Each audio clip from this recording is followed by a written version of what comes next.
संसदीय क्षेत्र वाराणसी में बने भारत जापान मैत्री की मिसाल स्वरूप हाईटेक रुद्राक्ष कन्वेंशन सेंटर बनकर तैयार हो गया है। इस हाईटेक रुद्राक्ष कन्वेंशन सेंटर को अत्याधुनिक तकनीकों से बनाया गया है। इतना ही नहीं, इसमें आने वाले लोगों की सुरक्षा का पूरा ध्यान रखते हुए आग पर काबू पाने के लिए अत्याधुनिक तरीकों को अपनाया गया है। इस हाईटेक कन्वेंशन सेंटर को जापान की company oriental consultant global design के द्वारा डिजाइन किया गया है।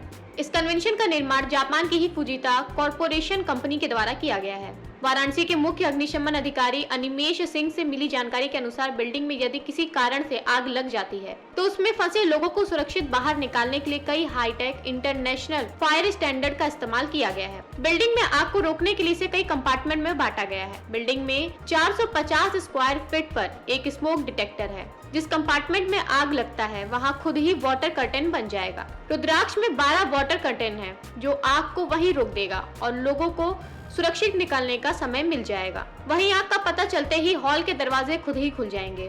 धुआं होते ही स्मोक एग्जॉस्ट सिस्टम चालू हो जाएगा जिससे धुआं इमारत से बाहर निकलने लगेगा। लिफ्ट तक आग पहुंचने पर लिफ्ट खुद ही बंद हो जाएगी। मोटराइज्ड फायर डैम्पर सिस्टम लगे होने से सेंट्रलाइज्ड वातानुकूलित का डैम्पर खुद ही बंद हो जाएगा जिससे धुआं फैलने से रुक जाएगा। इसके अलावा कंट्रोल रूम में बैठा व्यक्ति सीसीटीवी कैमरे से पूरी इमारत की स्थिति को देखकर पीए सिस्टम से आवश्यक निर्देश भी दे सकेगा। ये जो रुद्राक्ष बिल्डिंग है ये कहा जाए तो फायर सेफ्टी के हिसाब से एक इंटेलिजेंट बिल्डिंग है।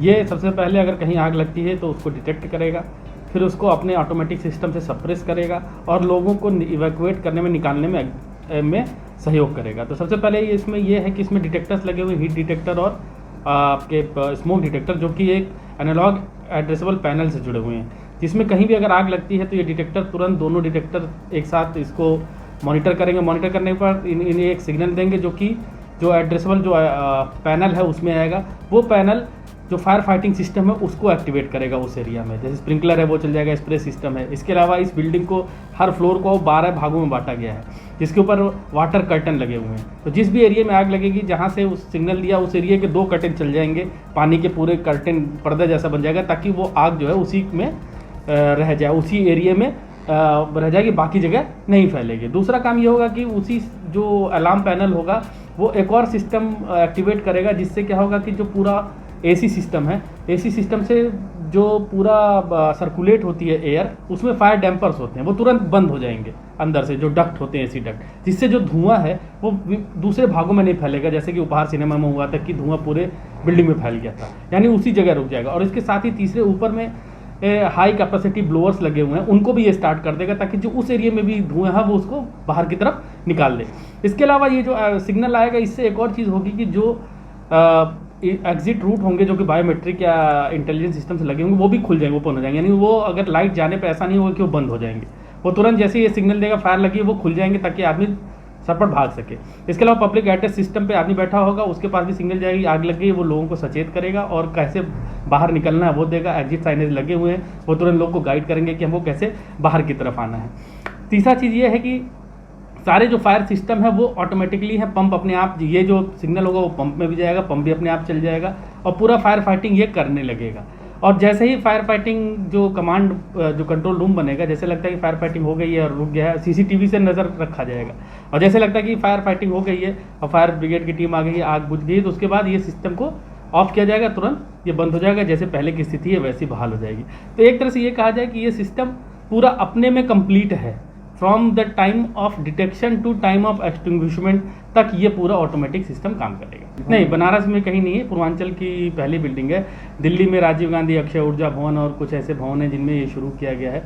और ये NFPA 72 यानी नेशनल फायर प्रोटेक्शन एसोसिएशन जो अमेरिकन कोड है, इंटरनेशनल कोड है, उसके आधार पर बनी हुई है।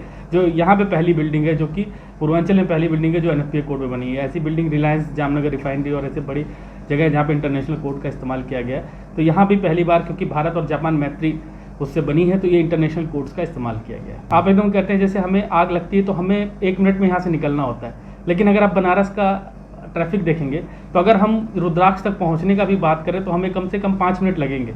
और ये शुरुआत की ही चीज़ें सबसे जरूरी होती है। अगर हम शुरुआत के 5 मिनट में आग को रोक लेते हैं, चेन रिएक्शन नहीं होता है, और अगर हम उसको नहीं रोक पाए तो बढ़ जाता है। तो ये शुरू में ही उसको सप्रेस कर देगा, बंद कर देगा, हमारे पहुँचते पहुँचते अपने आप ही चीज़ें कंट्रोल हो जाएंगी।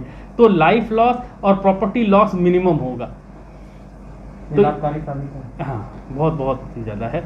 ऐसी बिल्डिंग अगर सभी होंगी और धीरे धीरे ये टेक्नोलॉजी बढ़ेगी तो डिपेंडेंस ऑफ फायर सर्विस कम होगा, हम खुद ही अपनी चीजें बचा सकते हैं। पेश है न्यूज बकेट हिंदी मासिक पत्रिका। पढ़ें इस महीने की पूरी खबर विस्तार से हमारे न्यूज बकेट की मैगजीन में। हमारी ई मैगजीन को मुफ्त में पढ़ने के लिए अभी लॉगिन करें www.newsbucket.in पर। इसके अलावा रोज की ताज़ा खबरों के लिए हमारे YouTube चैनल को तुरंत सब्सक्राइब करें।